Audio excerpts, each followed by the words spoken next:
NDA सरकार स्थापन होऊन 24 तासही उलटलेले नाहीत तोवर एनडीए गटातील खदखद आता चव्हाट्यावर आल्याचं दिसतंय। मुख्यमंत्री एकनाथ शिंदे गटाला केंद्रीय राज्य मंत्रिपद देऊन दुजाभाव करण्यात आला। आमच्या शिवसेनेचा स्ट्राइक रेट पाहता आम्हाला कॅबिनेट मंत्रिपद तरी द्यायला हवं होतं असं म्हणत शिंदे गटातले खासदार श्रीरंग बारणे यांनी उघडपणे नाराजी व्यक्त केलेली आहे।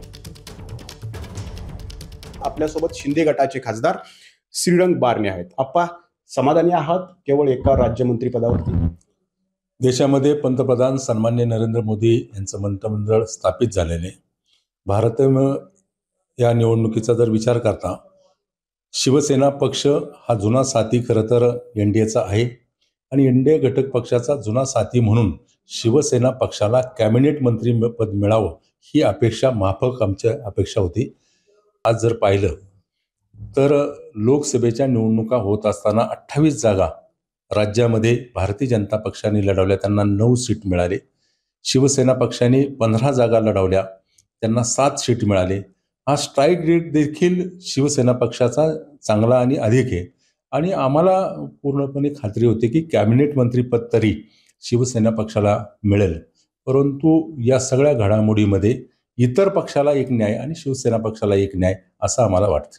मग अजित पवार गटाला पण काही पद दिलं नाही, काय कारण होतं? काय घडामोडी नेमके घडल्या? कारण प्रफुल्ल पटेल शपथ घेतील असं या ठिकाणी एकदम चित्र तयार झालेलं होतं, त्यांनी तयारी पण केली होती आणि ते म्हटले की मला ऐन वेळेला फोनच नाही आला। खरं तर या बाबतीमध्ये मी सांगेल की माननीय अजितदादा पवार यांनी खूप मोठी भूमिका ही या सगळ्या घडामोडीमध्ये भारतीय जनता पक्षासाठी घेतलेलं।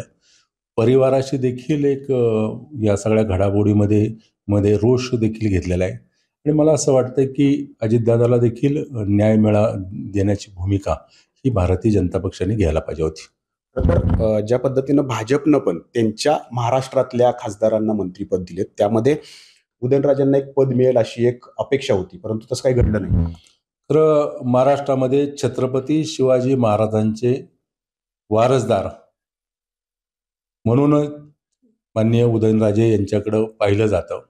छत्रपती उदयनराजे भोसले हे लोकसभेमध्ये 3ऱ्यांदा निवडून गेलेले आहेत, त्यामुळं उदयनराजेंचा सन्मान व्हावा ही न्यायिक भूमिका महाराष्ट्रातील जनतेची निश्चितपणे आहे।